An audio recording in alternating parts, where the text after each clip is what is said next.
Labrīt! Šodien ir 27. novembris, un es sāku raidījumu Pateicība, mīlestība.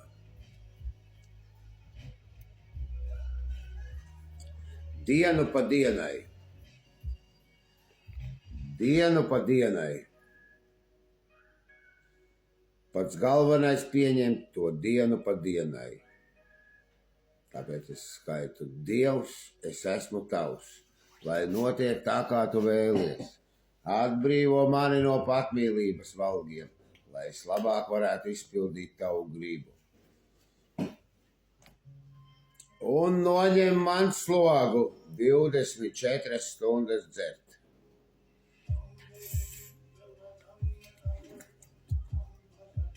Lai šī uzvara būtu liecība par tavu spēku, tavu mīlestību un tavu ceļu dzīvē tiem, kuriem es gribu palīdzēt, lai es vienmēr varētu izpildīt tavu gribu. Dienu pa dienai. Pats galvenais pieņemt to dienu pa dienai. Kāpēc es mānu sevi, ka man jāatturas no dzeršanas tikai vienu dienu? Kaut gan ļoti labi zinu, ka nedrīkstu dzert vairs nekad savā dzīves laikā. Es nemānu sevi.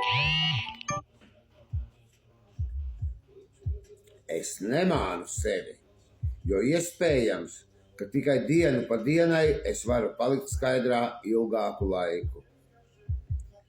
Ja nolemju, ka savas dzīves laikā nekad vairs nedzeršu, es sevi izaicinu. Kā es varu būt pārliecināts, ka nedzeršu? Ja man nav ne jausmas, kas var notikt nākotnē. Pēc principa dienu pa dienai es esmu pārliecināts, ka varu atturēties no dzeršanas vienu dienu. Tā es uzsāku savu ceļu ar pārliecību.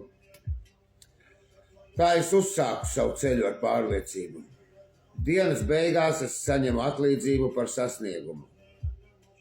Par sasniegto es jūtos labi, un tas liek man gribēt vēl vairāk.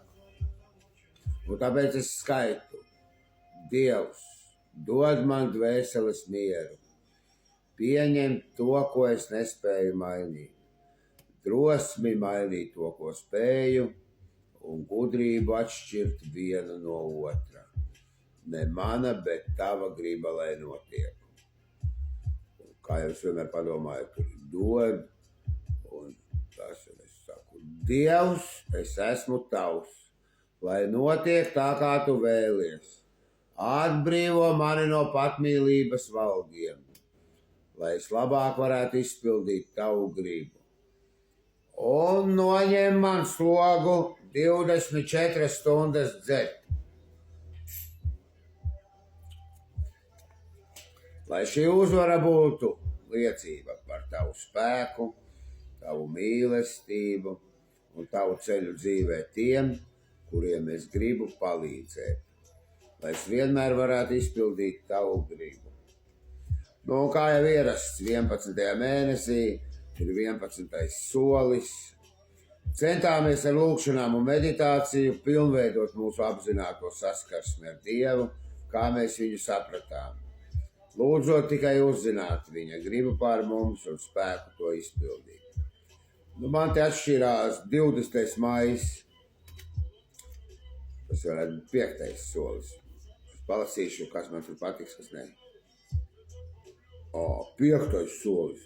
Atzinām Dieva un sevis un vēl kāda cilvēka priekšā savu nodarījuma īsto dabu. Tāds ir 5. solis. Jo šodien ļoti vēlu pamodos, man jau jābrauc, bet raidījums jāfilmē. Ir 06:43. Es jau parasti izbrauktu tā.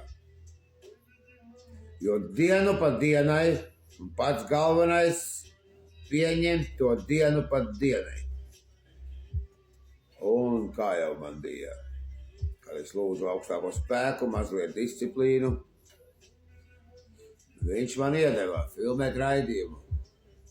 Bet tā kā vakar bija neparedzēts gadījums.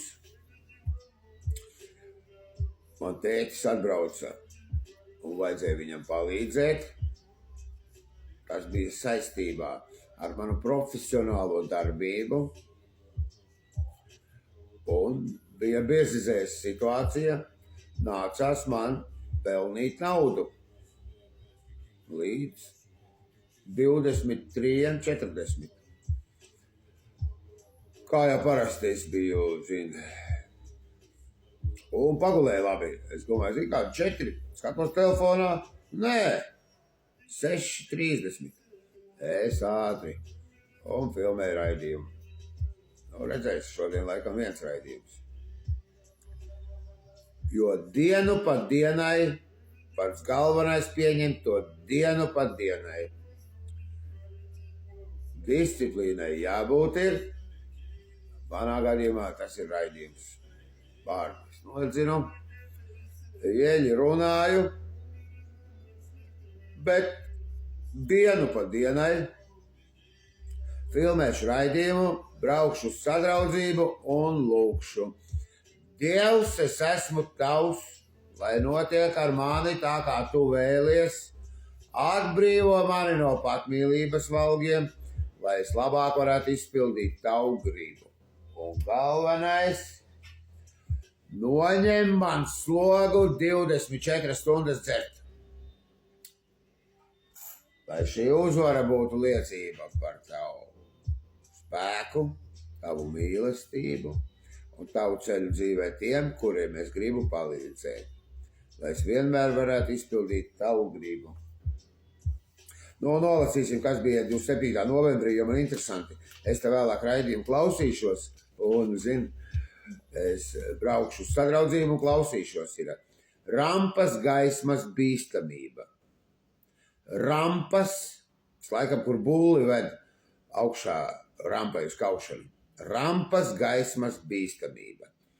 Iesākumā prese nevarēja saprast mūsu atteikšanos no jebkādas personiskas publicitātes. Mūsu striktā anonimitātes ievērošana viņus patiesi mulsināja. Un tad viņi saprata, kaut kas tāds pasaulē gadās reti. Apvienība, kas saka, ka vēlas popularizēt savus principus un darbu, nevis atsevišķus dalībniekus. Presi sajūsmināja šāda attieksme. Kopš tā laika mūsu draugi raksta par sadraudzību ar tādu entuziasmu, ko nevar pārspēt pat mūsu visdedzīgākie biedri. Manai personīgajai un sadraudzības izdzīvošanai ir ļoti svarīgi, ka es neizmantoju sadraudzību, lai nonāktu uzmanības centrā. Anonimitāte man ir veids, kā strādāt pie savas pazemības. Kā jau es teicu, Dievs man iedeva pateicības un mīlestības izpletni, lai es ar viņu laistos uz pazemības laipas, neiekrītot tajā upura bedrē, kas būtu man bijusi pie niķa.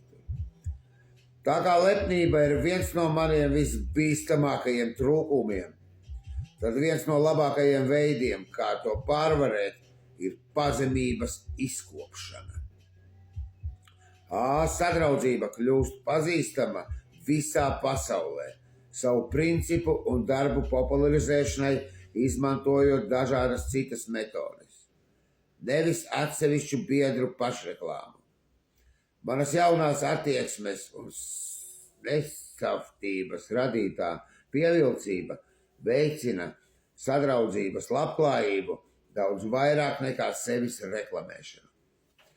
Es sevi reklamēju visu laiku, jo noņem man Dievs slogu dzert 24 stundas, un ir sveiciens Baibas mammai, Bitai, šodien aizgulējos.